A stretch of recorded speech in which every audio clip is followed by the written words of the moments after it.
이 시간 다 같이 오늘 본문 말씀 마태복음 4장 11절에서 20절을 읽겠습니다. 이에 마귀는 예수를 떠나고 천사들이 나와서 수종드니라. 예수께서 요한이 잡혔음을 들으시고 갈릴리로 물러가셨다가 나사렛을 떠나 스불론과 납달리 지경 해변에 있는 가버나움에 가서 사시니 이는 선지자 이사야를 통하여 하신 말씀을 이루려 하심이라. 일러스되 스불론 땅과 납달리 땅과 요단강 저편 해변길과 이방의 갈릴리여, 흑암에 앉은 백성이 큰 빛을 보았고 사망의 땅과 그늘에 앉은 자에게 빛이 비쳤도다 하였느니라. 이때부터 예수께서 비로소 전파하여 이르시되 회개하라, 천국이 가까이 왔느니라 하시더라. 갈릴리 해변에 다니시다가 두 형제 곧 베드로라 하는 시몬과 그의 형제 안드레가 바다에 그물 던지는 것을 보시니 그들은 어부라. 말씀하시되 나를 따라오라, 내가 너희를 사람을 낚는 어부가 되게 하리라 하시니 그들이 곧 그물을 버려두고 예수를 따르니라. 아멘. 할렐루야. 좋아. 저희 부부는 지난 10월 27일에 출국하여 12월 6일에 입국하였습니다. 먼저 베트남에 있었던 교단에 속한 세계연합의 아시아 태평양 지역의 여성연합회 모임과 북베트남 교회연합과의 협력을 위한 미팅에 교단의 임원의 한 사람으로서 참석하였습니다. 11월 초부터 약 한 달여 가는 인도 지역에서 필요한 사역을 진행하고 돌아왔습니다. 밖에 나가보면 우리나라와 같은 나라도 참 드물다고 생각하게 됩니다. 굉장한 자유를 누리는 나라 중에 하나가 바로 대한민국입니다. 대한민국을 둘러싼 나라들의 면면을 한번 봐도 그렇습니다. 중국, 북한, 러시아, 이들 나라가 얼마나 권위주의와 전체주의로 뭉친 나라입니까? 인권이 거의 없는 나라라고 봐도 무방합니다. 베트남은 어떤가? 마찬가지로 정치적으로 베트남은 공산주의 국가입니다. 그 옆에 라오스나 캄보디아 역시 그러하고 미얀마도 그러합니다. 한마디로 대한민국의 위치는 엄청난 전체주의 국가들의 틈속에서 극소수의 자유주의 국가의 하나일 뿐입니다. 대만이 민주주의를 구가한다고 하지만 중국에 의하여 언제든지 파괴되기 쉽습니다. 일본이 민주주의 국가라고 하지만 문화적으로는 일본이 민주주의적인 국가라고 확신하기가 쉽지 않습니다. 자신의 의견이 사회와 상충하는 것을 극도로 꺼리고 그 꺼려하는 배경에는 사회의 암묵적인 압력이 늘 사람들의 생각과 행동에 제한을 두기 때문입니다. 과거 2차 세계대전 전에 일본이 군국주의자들에 의하여 어떻게 움직였는가를 보면은 그 바탕이 쉽게 없어지지 않는다는 점을 이해해야 할 것입니다. 생각해보면 대한민국은 어찌 보면 적어도 현재는 미국보다도 더 민권이 우대되는 나라입니다. 잘 아시다시피 얼마 전 현대자동차의 배터리 제조 공장에 출장 가서 일하던 300여 명의 직원과 협력사 직원들이 갑자기 다친 이민국 경찰에 납포되어 가는 모습을 보고 많은 사람들이 충격스럽게 보았습니다. 평안하게 일하던 사람들이 포승줄에 손과 허리를 묶이고 가는 모습은 우리나라에서는 거의 보기 힘든 장면입니다. 실제로 미국은 가벼운 경범죄라 할지라도 엎드려 자세로 수갑을 채우는 일들이 일상입니다. 우리나라에서는 경찰이 매를 맞는 일도 이따금 뉴스를 타는 것을 보면 단면적이지만 상대적으로 민권이 너무 지나치게 커진 것 아닌가 생각해 볼 때가 없지 않습니다. 그러나 세상이 다 그런 것으로 생각하면 착각입니다. 세상이 모두 평등을 가치로 진화하는 것처럼 생각하면 착각인 것입니다. 세상이 방종으로 가득하여도 그것이 정말 환영받을 일처럼 생각하면 또한 착각입니다. 잘 아시다시피 자유를 구가하는 대부분의 나라들은 기독교를 적극적으로 수용한 이력이 있는 나라들입니다. 기독교를 허용하는 그 지수에 따라 그 나라나 사회의 자유와 가치관의 수준이 달라집니다. 기독교를 박해하는 국가는 주로 두 가지 유형을 띠죠. 첫째는 정치적인 이유입니다. 주로 독재 국가나 공산주의 국가에서 종교의 자유를 허락하지 않습니다. 말하자면 공산주의 자체가 그들의 종교나 다름없기 때문입니다. 둘째는 전통 종교의 영향력입니다. 전통 종교가 기독교적 가치관이 사회에 들어가는 것을 막습니다. 왜냐하면 기독교는 하늘 아래에서 모든 사람이 평등함을 주창하기 때문입니다. 물론 이것이 전부는 아닐 것입니다. 그러나 대부분의 전통 종교들이 사회의 기득권을 옹호하고 지지합니다. 기독교를 통해 얻은 자유가 또한 방종으로 가는 것이 서양 기독교 국가들의 큰 문제입니다. 이 방종을 위하여 이제 많은 기독교 문화 국가들에서 다시 기독교가 탄압을 받게 되는 현상이 일어나고 있습니다. 이래저래 기독교적 가치관은 탄압과 무시와 적대에 타깃이 되어가고 있는 것이 오늘날 우리가 사는 진실입니다. 인도라는 나라를 제가 최근 3번째 다녀왔습니다. 어떤 계기로 인도에 관심을 갖게 되어 장기간의 여행 일정을 다녀왔는데, 일정 중에는 하루 일정으로 1번, 만 이틀 가까운 일정으로 2번의 버스 여행과 기차 여행을 하였습니다. 인도가 가진 여러 가지 문제점들이 눈에 보이기 시작합니다. 그 중에 하나는 지역이 넓다 보니 단순한 지역성의 차이뿐 아니라 언어와 특히 부족이 서로 다르게 형성됩니다. 이 나라 안에 언어가 수십 가지가 넘습니다.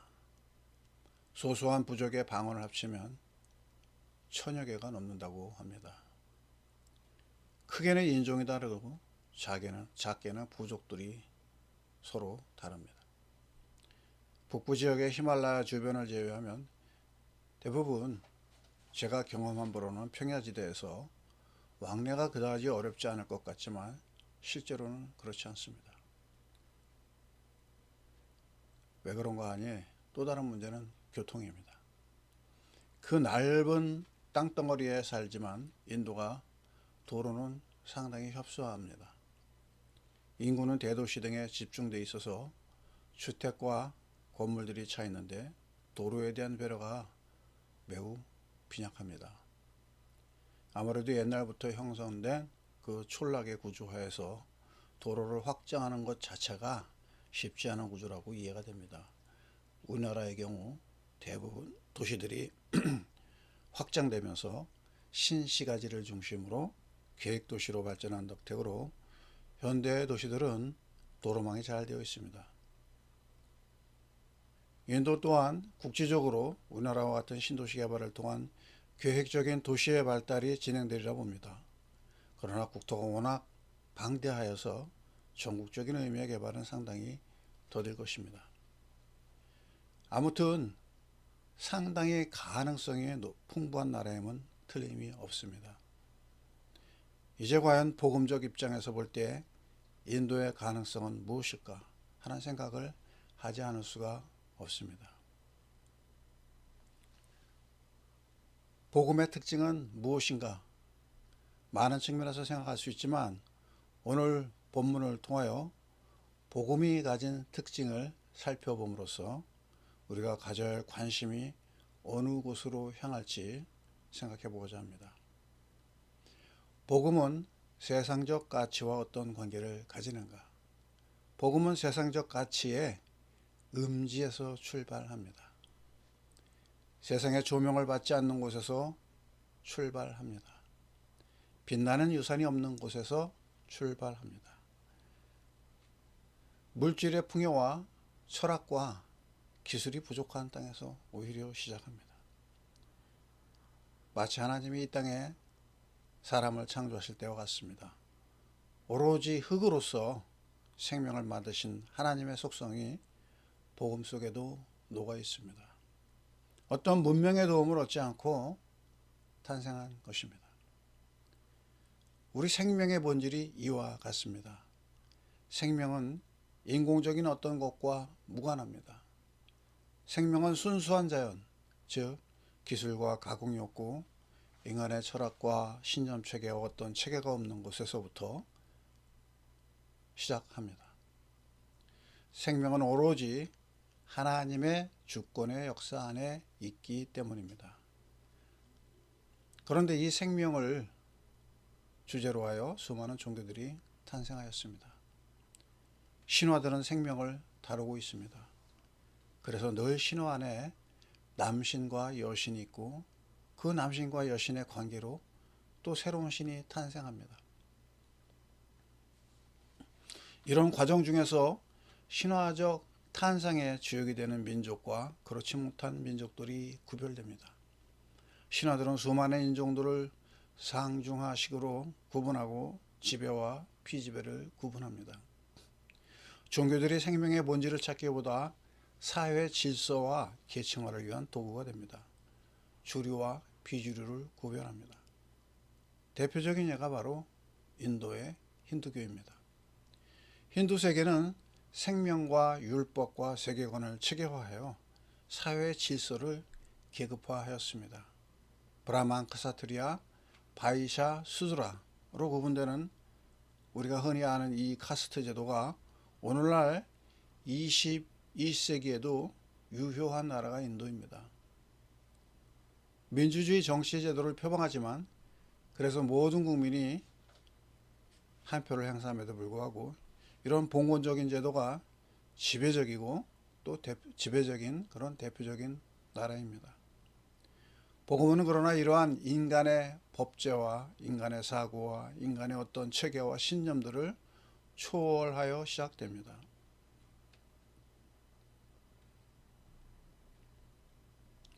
복음은 순전한 하나님의 생명을 추구하기 때문입니다. 오늘 본문에 보면 사도 마태는 이런 복음의 본질을 이사야 선지자의 예언의 성취로서 기술하고 있습니다.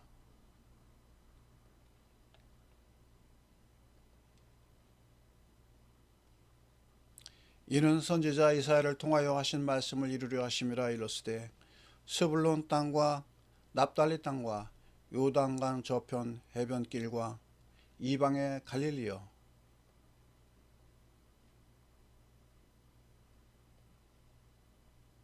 흑암에 앉은 백성이 큰 빛을 보았고 사망의 땅과 그늘에 앉은 자들에게 빛이 비치었도다 하였느니라. 복음의 시작점을 알리는 이사야 선지자의 예언이 예수 그리스도의 사역의 출발지였습니다. 스불론 땅, 납달리 땅, 요단 서편의 해변의 길을 아우르는 갈릴리는 역사적으로 유대적 시각에서 보면 이곳은 아주 외진 곳이고 이방민족의 침입으로 인하여 일찍이 선민의 순수성을 잃어버린 곳입니다. 아수르의 침공 이후로 이곳은 버려진 땡과 같았습니다. 이스라엘 민족들은 아수르의 침략으로 종으로 붙잡혀가고 이들 민족들의 이방신이 들어와 혼합 종교가 무성하였습니다. 이곳은 하나님으로부터 멀어진 땅입니다. 민족적으로 정치적으로나 고통받는 땅입니다. 또한 우상 숭배가 만연한 땅이기도 합니다. 흑암에 앉은 백성이라는 표현은 이러한 갈릴리의 정체성을 적확하게 담은 시적인 표현입니다. 그러므로 이미 심판받은 땅입니다. 사망의 그늘이 서린 땅입니다. 심판의 결과가 다른 어떤 것이 아니라 바로 생명의 반대인 죽음입니다.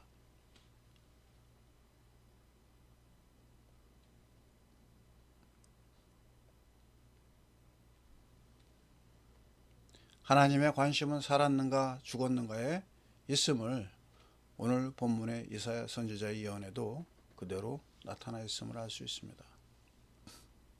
여러분, 세상은 무엇으로 사람을 또 그 사회를 평가하고 결정합니까? 지식과 철학과 종교와 부와 권력과 소유로 평가합니다. 세상의 종교들의 결과가 그러합니다. 그렇다면 기독교는 그렇지 않은가? 기독교를 구성하는 교회와 교회의 구성원과 그리고 제도조차 종교로서 그런 순수성을 벗어나지 않았다고 말할 수는 없습니다. 기독교는 좀 다르다고 말할 수 있지만 세상의 종교들이 드러내는 이런 비순수성으로부터 완전히 자유롭지는 않습니다. 그러나 성경에서 오늘 우리가 배우고자 하는 기독교, 즉 복음은 그렇지 않음을 우리가 기억하기를 촉구하는 것입니다.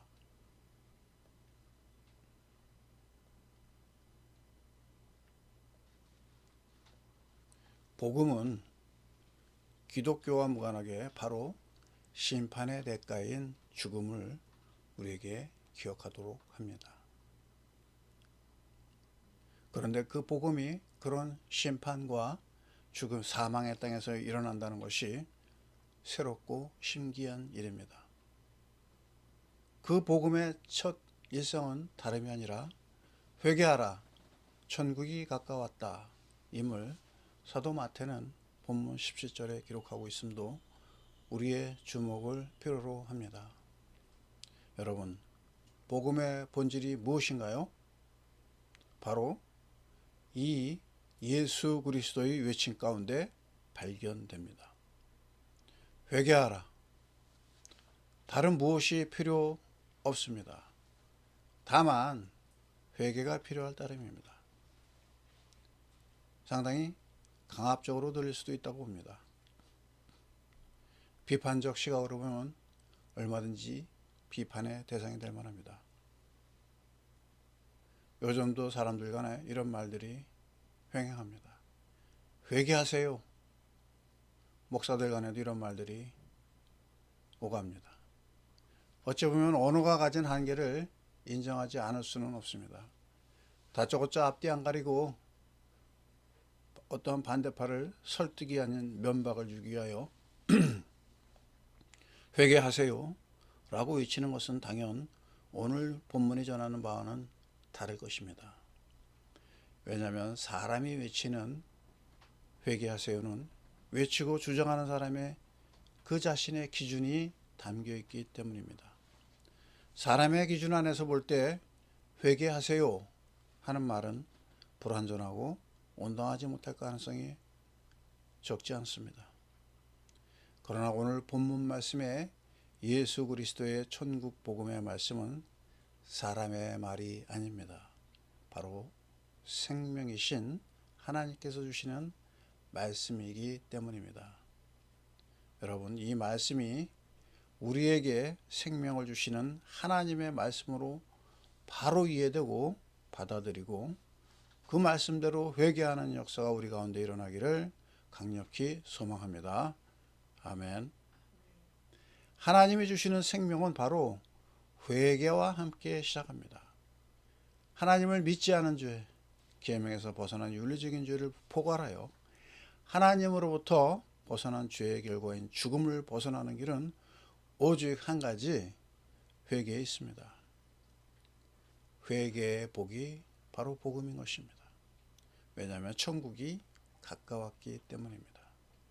여러분, 회개와 천국이 뗄래야 뗄 수 없는 하나님의 약속임을 기억합시다. 회개와 천국은 얼핏 크게 인과관계가 없습니다. 그렇지 않습니까? 일에서 노동의 대가를 받고 열심히 공부하셔서 실력이 늘고 무언가 만들어내야 그 대가를 만들어내는데 회개는 왜 천국을 대가로 받는 것일까? 물론 천국은 이미 있습니다.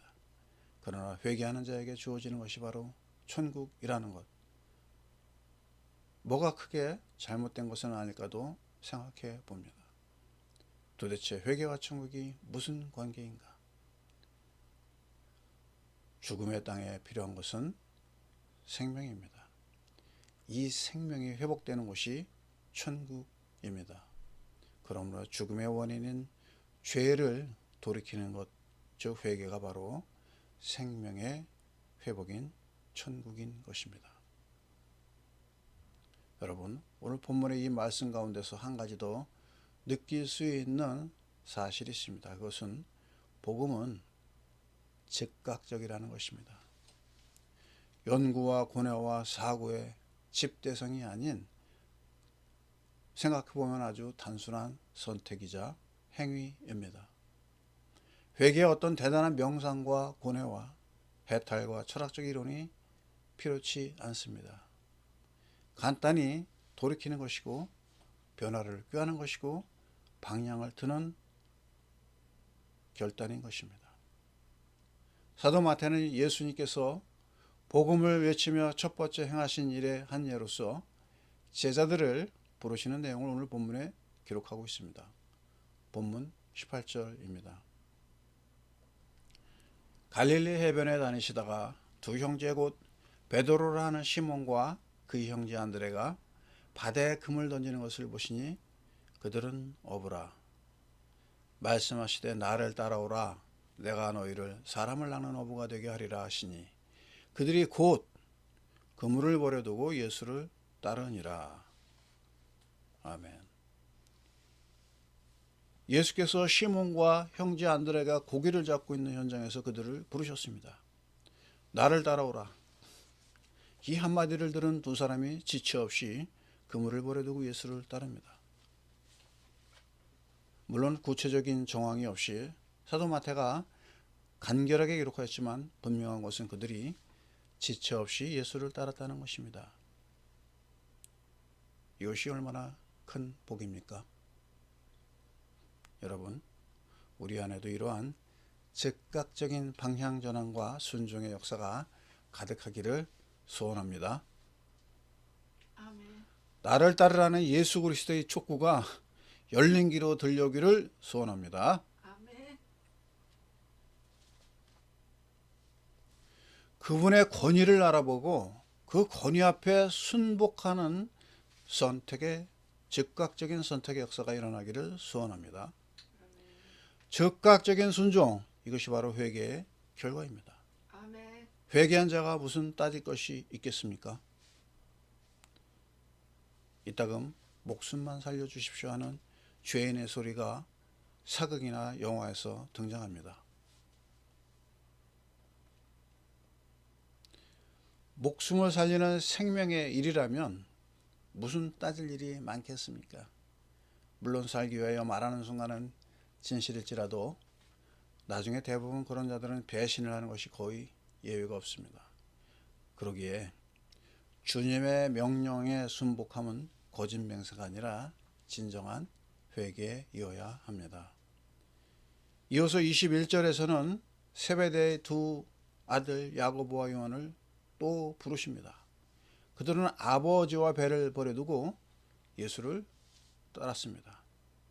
즉각적인 순종과 따름이 시작된 것입니다.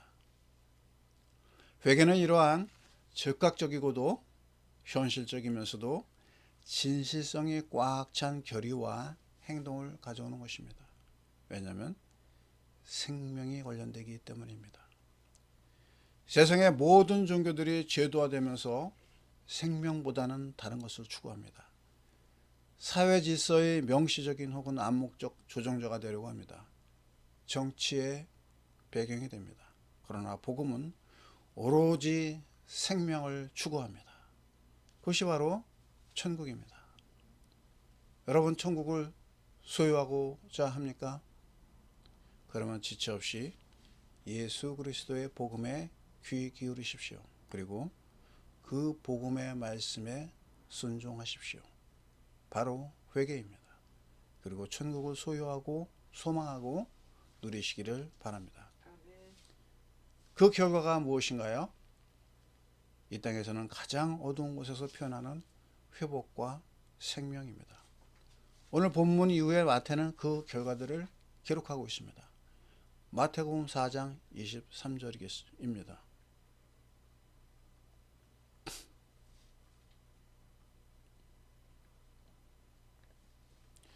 예수께서 온 갈릴리에 두루 다니사 그들의 회당에서 가르치시며 천국 복음을 전파하시며 백성 중에 모든 병과 약한 것을 고치시니 그의 소문이 온 수리아에 퍼진지라. 사람들이 모든 앓는 자 곧 각종 병에 걸려서 고통당하는 자, 귀신 들린 자, 간질하는 자, 중풍병자들을 데려오니 그들을 고치시더라. 아멘.